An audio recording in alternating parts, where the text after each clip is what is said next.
Goeiemôre. Ons teksgedeelte vanoggend kom uit Numeri 6 hier van vers 22 tot 27, die baie bekende priesterlike seën. En ek wil vir ons lees: Die Here sal jou seën en jou beskerm. Die Here sal tot jou redding verskyn en jou genadig wees.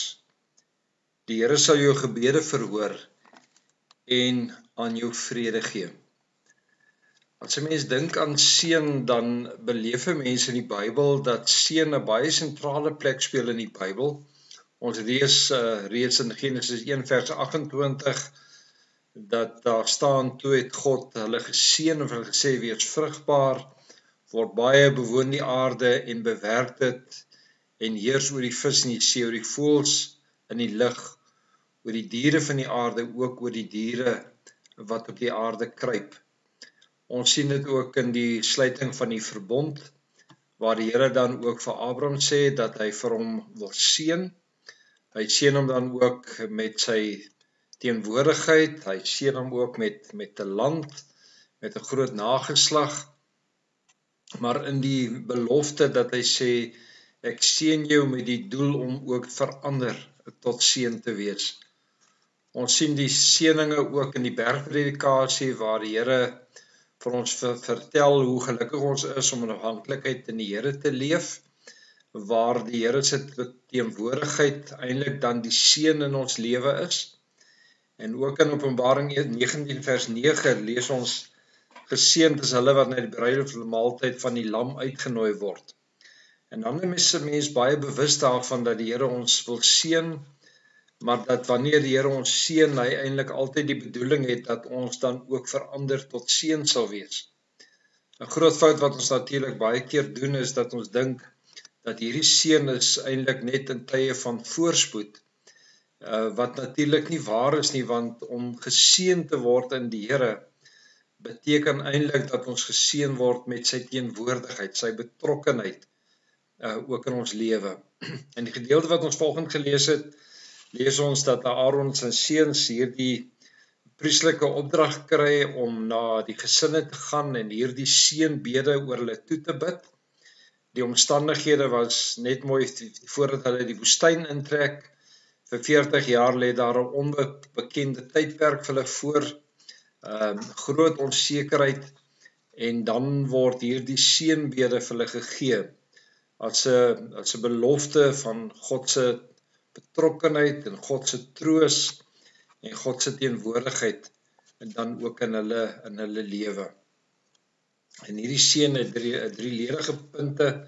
Hy beloof om hulle te beskerm, hy beloof om vir hulle genadig te wees, maar hy beloof ook om vir hulle vrede te gee. En as mens nou gaan kyk na die inhoud van hierdie paar verse, dan sien ons dat dit God is wat handel. Dit is God wat seën. Dit is hy wat hierdie seën bewerk. Hy is die subjek, hy is die een wat handel. En dat die inhoud van hierdie seën is eintlik God se teenwoordigheid. So waar God by is, of waar God teenwoordig is, daar is jy dan ook geseënd. En hierdie seëninge lê nie in ons omstandighede nie. Dit lê nie in my pragtige huis of die wonderlike sportprestasies wat my kinders behaal nie, maar dit lê in die belofte dat die Here sê, ek sal by jou wees, ek sal teenwoordig wees in jou lewe, ek sal betrokke wees waar jy ook al gaan. En dan sien ons dat hierdie seën spesifiek is. Dit is gerig tot sy kinders, is in die tweede persoon enkelvoud geskryf. Daarom sê die Here sal jou seën, hy sal jou beskerm, hy sal jou genadig wees, hy sal vir jou vrede gee. En hierdie belofte word dan vir elke individuele gelowige gegee.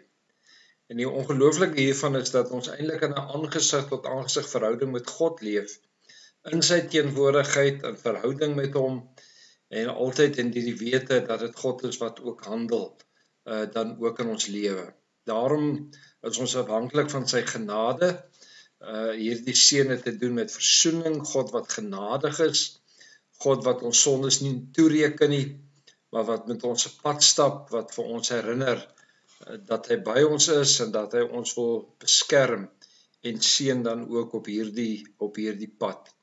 Daarom is dit dat ons ook die belofte kry om te sê, maar Hy sal ons gebede verhoor, dit beteken hy sal sy gesig na ons toe draai, dit beteken hy gee ag op ons, hy sien ons raak, ons is vir hom belangrik, hy is ook die Here wat hoor en wat ook in ons lewe betrokke is, en daarom sluit hy af om te sê, maar hy sal ook sy vrede oor julle gee. En hierdie shalom is nie afhanklik van omstandighede nie. Ons maak dikwels die fout om te dink dat God se seën is net in voorspoed, dat juis ook in teëspoed, is baie keer in krisisse, waar jy bewus word van die seëning van God ook in jou lewe, sy betrokkenheid, sy versorging oor jou lewe, hoe hy vir jou bemoedig en vertroos, en dat jy bewus word dat hy die Here is wat in jou lewe betrokke is. En daarom as ons hierdie seën ontvang, is dit eintlik om God te ontvang, as seën, as belofte, dat hy teenwoordig sal wees in ons lewe, waar ons ook al mag gaan. Miskien lyk die pad vir jou onseker, miskien is jy onseker oor wat die toekoms vir jou alles inhou, dan wil ons hierdie gebede ook weer vanoggend oor jou kom toebid, en sommer net kom sê, hoor dit, want dit word gegee in 'n tyd van onsekerheid, om te sê dat waar jy ook al gaan, leef jy in die beskerming, in die genade, in die vrede wat God ook oor jou lewe sal gee en bring. Daarom lees ons, die Here sal jou seën en jou beskerm. Die Here sal tot jou redding verskyn en vir jou genadig wees. Die Here sal jou gebede verhoor en aan jou vrede gee. Kom ons bid saam. Here, mag hierdie vrede, u teenwoordigheid in ons lewe, ook vir ons bemoedig en vertroos, en ons kom bid dit in Jesus naam. Amen.